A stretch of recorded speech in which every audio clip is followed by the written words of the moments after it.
हमारे मेहरारू तुम्हारे यहाँ काम करते हैं। अरे तो साले हमारी माँ तेरी बीवी साथ में थी तो कह रहा है कि तुम्हारी माँ हमारी बीवी।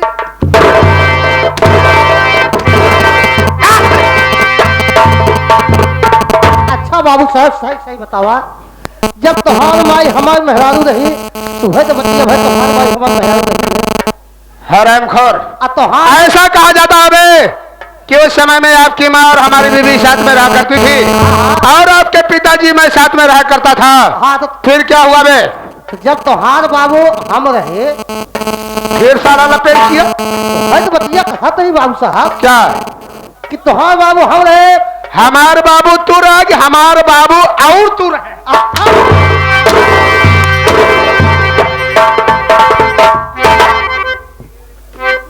अब की बार साले इधर से मारूंगा। तो ओ है बाबू साहब, जब इतना दिन हो गया, हाँ जब तुम्हारे बाबू को मुझे पनाह ले रहे, हाँ हाँ तो तुम्हारे मुहना कैसे ले? नहीं हमारे मुँह पे ले के परी।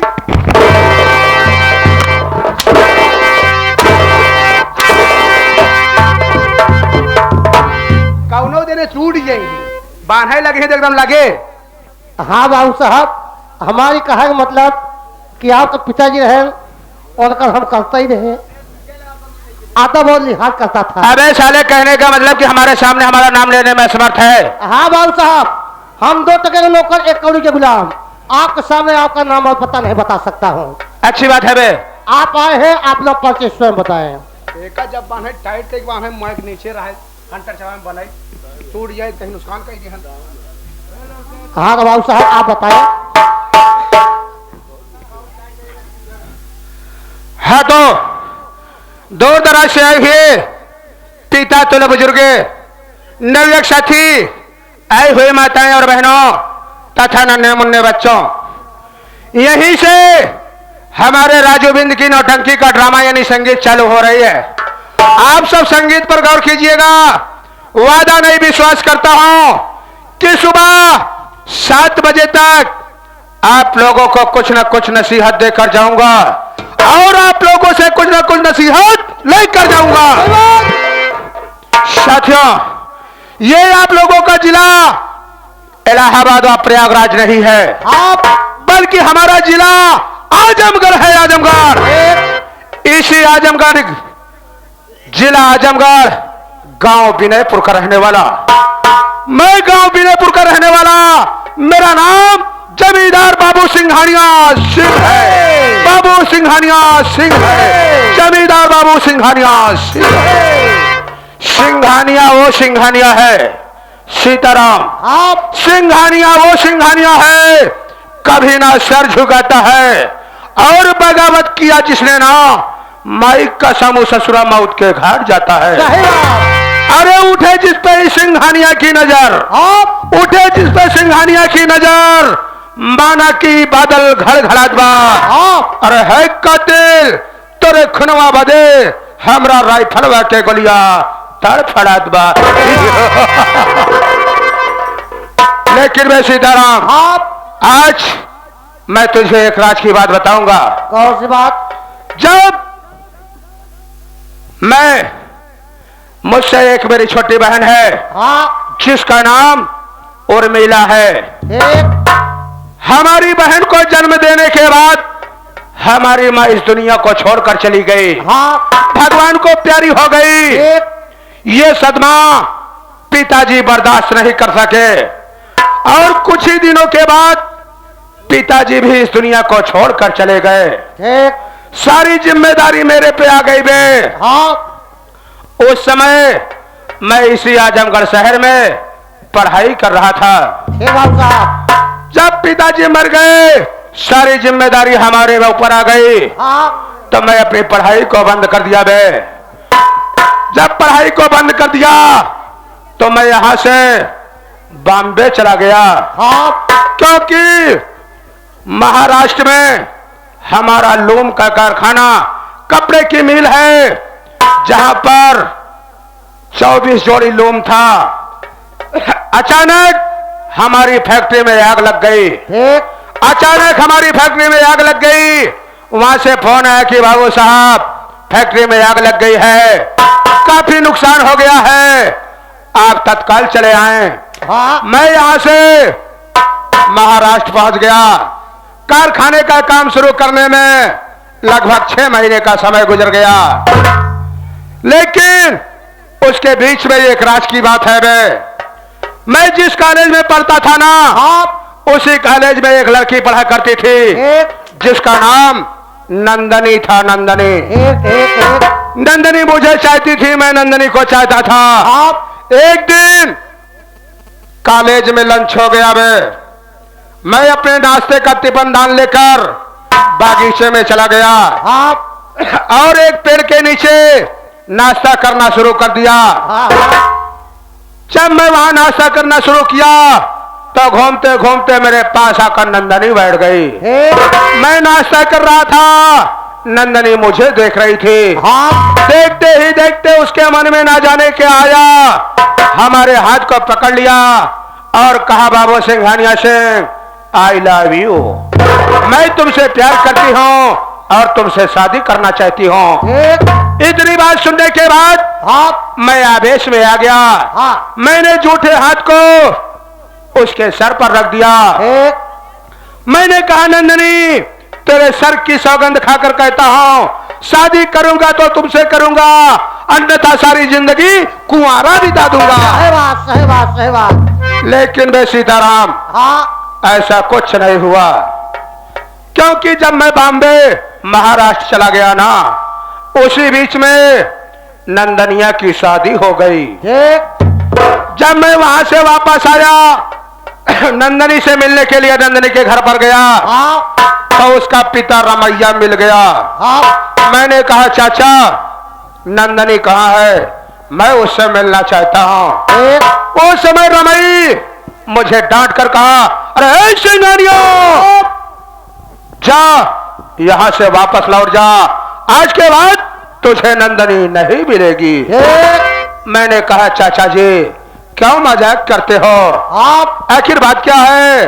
मैं 6 महीने के बाद आया हूं और नंदनी से मिलना चाहता हूं। उसने कहा, ना, आज के बाद नंदनी से नहीं मिलेगा और नंदनी तुझे नहीं मिलेगी, आज से नंदनी को भूल जा।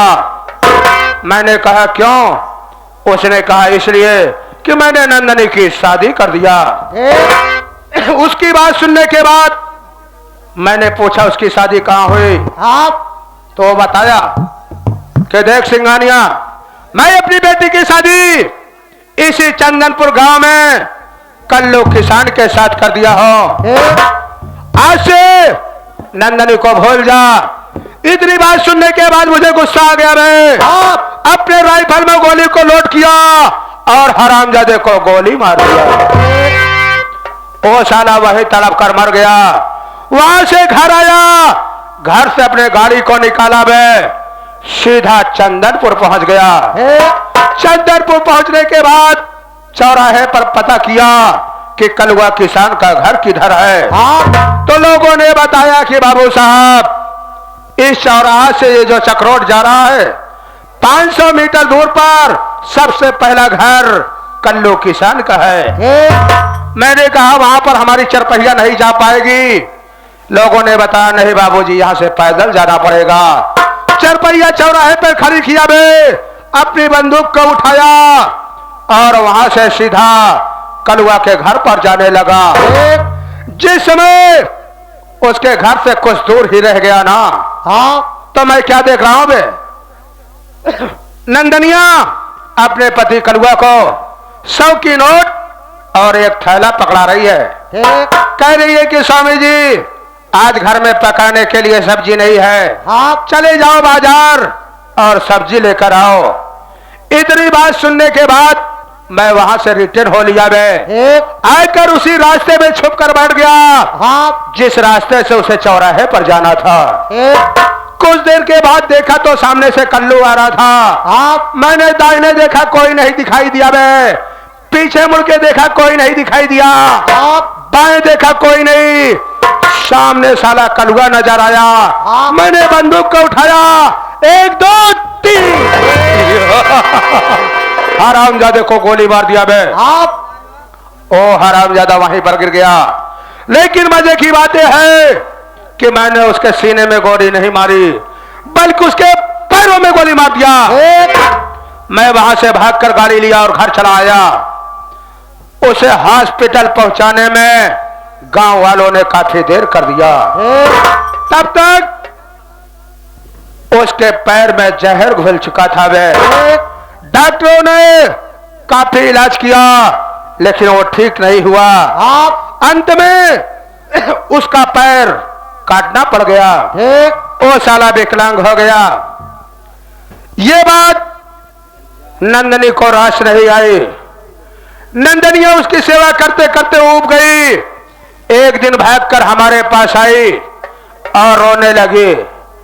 मैंने कहा नंदनी बात क्या है?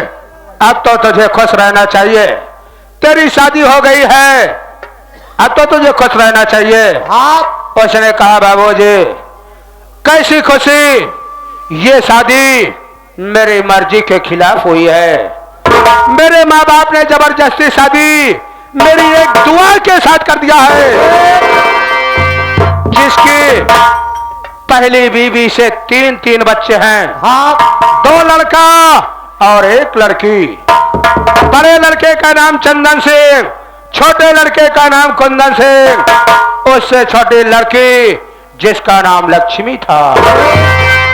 3 बच्चों को जन्म देने के बाद कल्लू की पहली बीवी का स्वर्गवास हो गया। और बच्चों की परवरिश करने के लिए नंदनिया से दूसरी शादी रचा लिया। जमींदार साहब, मैंने कहा नंदनी मुझसे कौन सा मदद चाहती है? उसने कहा बाबूजी मुझे कल्लू से छुटकारा चाहिए। मैंने कहा नंदनी जा आज के बाद अपने पति की सेवा को बढ़ा दे, उसे नहलाओ धुलाओ, कपड़े बदलो, समय समय पर दवाई दो और प्रतिदिन शाम को आधा लीटर दूध पिलाओ। धीरे धीरे जब तेरे बच्चों का और तेरे पति का तेरे पर विश्वास जम जाए ना, तो एक दिन मौका देखकर उसी दूध में जहर मिला दे। ओ हरामजादी किया वैसे ही। एक दिन मौका पाकर दूध में जहर दे दिया। उसका पति कलुआ हरामजादा इस दुनिया को छोड़कर उस दुनिया में चला गया। अब बचे हैं उसके 3 बच्चे, 2 लड़का और 1 लड़की। मैंने कसम खाई है बे, जब तक नंदनिया को उसके पूरे परिवार को बर्बाद नहीं कर दूंगा, न चैन से बैठूंगा न ही नंदनी को बैठने दूंगा। क्योंकि हरामजादी मुझसे शादी का वादा करने के बाद शादी कर लिया। मैंने कसम खाया था वो कसम निभा रहा हूं। आज तक मैंने अपनी शादी को नहीं रचाया, लेकिन ऐसे बाबू साहब कितना सीधा करवा उसे बांध ही नहीं है, उतर किन जाए। बाबू साहब आपको बात मानब। ऐसे कहावत में कहा गया है पंचो कि नारी के नैन के बाण से जो नर घायल हो कि घर छोड़े कि प्राण तक ये दुई में कई हो। बाबू साहब देखिए उसके साहब शादी नहीं करे बल्कि नड़बड़ी दिखाई देता है। सीताराम चलो इस समय हम लोग शिकार खेलने चलते हैं। चलिए बाबू साहब।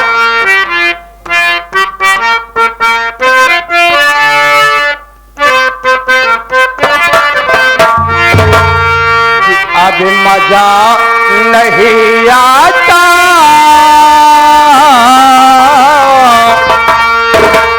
कि अब मजा नहीं आता दूर रह के जीने में।